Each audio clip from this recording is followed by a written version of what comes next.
Hello and welcome to this Train Sim World 4 news video where we'll be taking a look at everything you need to know about the East Coast Main Line, the Flying Scotsman, and importantly the Azuma, the Class 801. So if you enjoyed this video, please consider hitting that like button and also subscribing. It always really is appreciated.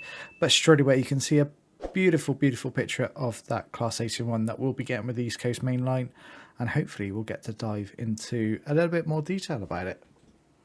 So, first of all, the route itself, the East Coast Main Line.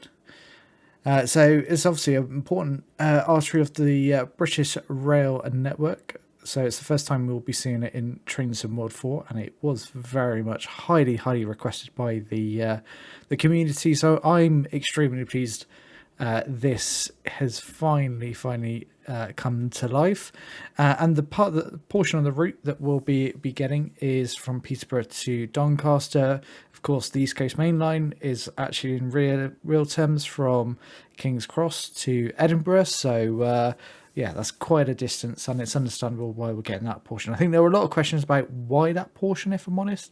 Why not perhaps between King's Cross and Peterborough, or some other portion of the route? So hopefully this will tell us a little bit more why they chose this. So this stretched line between the cities of Peterborough and Doncaster brings a variety of services, high-speed running, as well as the longest end-to-end UK route to date. Yeah, that's absolutely true. I think it's around 80 miles in length. Along the way, you've got the historic Stoke Bank marks the location where the world speed record for a steam locomotive was broken, 126 miles an hour by Mallard, of course, and you'll see that that commemorative sign flash by. Absolutely. So there we've got a beautiful picture of two Azumas next to each other with the lighting looking absolutely fantastic. We then go on to say, as if one world record wasn't enough, it was also through this part of Lincolnshire that the world famous Flying Scotsman broke the 100-mile-an-hour barrier in 1934. You can read more about the Flying Scotsman a little bit further down. Absolutely, we certainly will do. And again here, another great shot. This is definitely photo mode being used to its absolute potential, so that's always nice to see. Doncaster was where the Flying Scotsman was built 100 years ago, and that's kind of the theme you'll see with this, is that the East Coast Main Line, and certainly this part of the route, is all tied into the Flying Scotsman, and it being its 100th birthday this year. So I think that was very much in the mind when they chose this portion. Is it what people were asking for? I'm not so sure. But there we go. Peterborough's place on the East Coast Main Line came as a result of circumstance when Lord Exeter refused to allow the line to be built through nearby Stamford. There you go. Good little fact. The city grew as a result, industrialising much of in the way of other locations. Once the railway had arrived on its doorstep, there you go. And we've got another Azuma going over a level crossing here, looking very nice. So there's 3 intermediate stations between Doncaster and Peterborough. We've got Grantham, Newark, Northgate, and Retford as well. So it won't feel it will feel different to some other longer high-speed routes that we've had in the games so far, in the Train Sim World franchise, because they've traditionally just had one maybe intermediate station. So nice that there'll be a little bit more, and we'll come on to the services that are included as well. So there's different stopping patterns, which is also really cool. So history aside, the East Coast Main Line offers up the true racetrack section, where the LNERs can really stretch its legs. With 4 parallel running lines, a variety of in-game services can interact with one another's, particularly for players with plentiful UK content. So yeah, there are other services that will come courtesy of layers of having other UK content, and again, we've got a bit more on that. So a little bit about the 801, the LNER Azuma. So it's one of the 4 new operators to arrive to Train Sim World 4. Yep, we know that. And it's in addition, it brings the historic Big Four, albeit in their contemporary guise, to the game with Southern, GWR, and LMS featuring in previous TSW content. Okay. The 81 was introduced in 2019, replacing the previous intercity trains on the East Coast Main Line. Yep, the HSTs were removed when these came into being.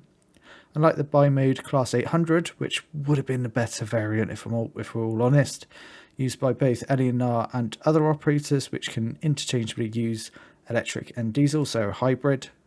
The 81 uses purely overhead power, but it does have a small diesel engine, which is really only used for emergencies and depot moves. So this is sort of truly an electric high-speed train. You've got both the 81/1 and /2 variants, so that's the 5 and 9 car versions. So it's nice to see that both have been replicated as well. That's pretty nice, and you'll top out at a top speed of 125 miles an hour. Also, coming as part of the East Coast Main Line is yet another version of the 66. I know, and some container wagons as well. As you can see, I think they originated from Great Western Express. So as it kind of says there, we've got the weathered version of the WS 66. So it'll be similar to the railhead treatment train that came out for Southeastern High Speed, but without the control equipment. There's a lot of freight services, and it's you'll have to be given way to the faster passenger service. So I think that should give it some quite interesting gameplay. So I'm excited to get a hold of the 66 and give that a go. I just wish we would see other 66 operators, and I still question why we keep seeing EWS when I thought we've already got the red DB version within the game. So yeah, question marks over that. So we'll come on to more about the layers in just a moment. Now we've got, of course, the Flying Scotsman, which comes part of the deluxe and special editions. So if you're picking that up, you'll be able to operate some of the services that are available on the East Coast Main Line with the Flying Scotsman.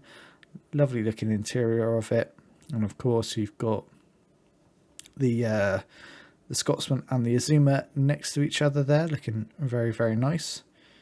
And I'm pretty sure it comes with, it said, yep, so Mark 1 support coach and a rake of Mark 2 coaches as well. So I expect that will be very fun to operate up and down the East Coast Main Line. So then we go on to the services. So the timetable for East Coast Main Line follows the current real-life working timetables, and so is included in the following. Specific details at different times of day may vary. Okay, that's pretty cool. So it's based off a real-life timetable. So there's hourly services between London and Edinburgh, and they are calling it Newark Northgate, and hourly London Leeds services in each direction that's done non-stop. We've got hourly London Leeds services calling non-stop between Grantham and Doncaster. 2 hourly London Newark services in each direction calling at Grantham and terminating short at Newark instead of going to Lincoln. 2 hourly London York services in each direction calling at all stations. 2 hourly Harrogate services in each direction non-stop between Grantham and Doncaster. 4 daily London Bradford services between the Grantham and Doncaster calling at Retford.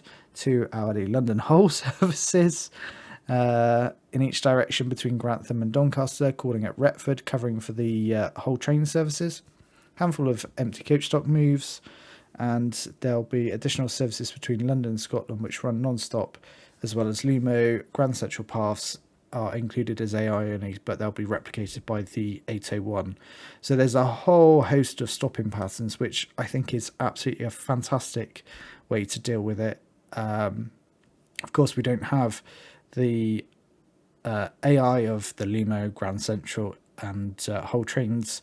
So nice to see that those services have still been replicated, so that you'll get the feeling of it being busy anyway. All of these uses the 5, 9, and 10 car formations where appropriate.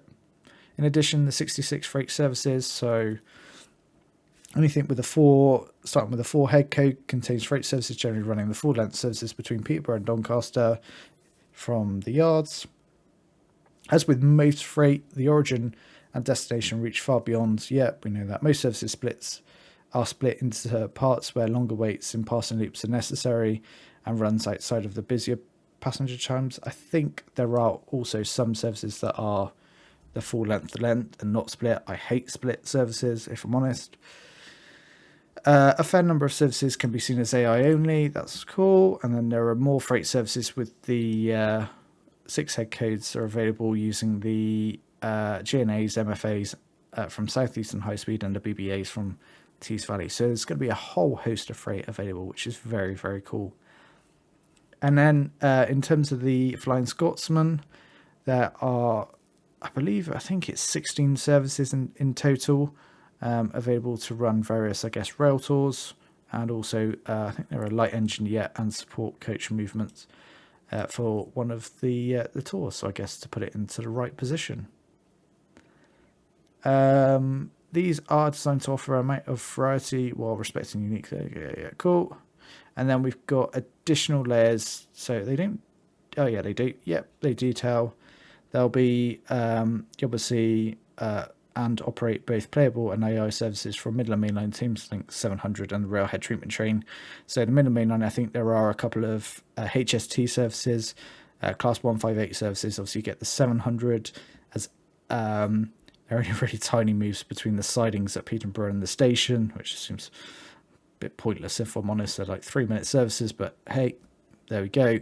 And also, I guess there are some Railhead Treatment Train services.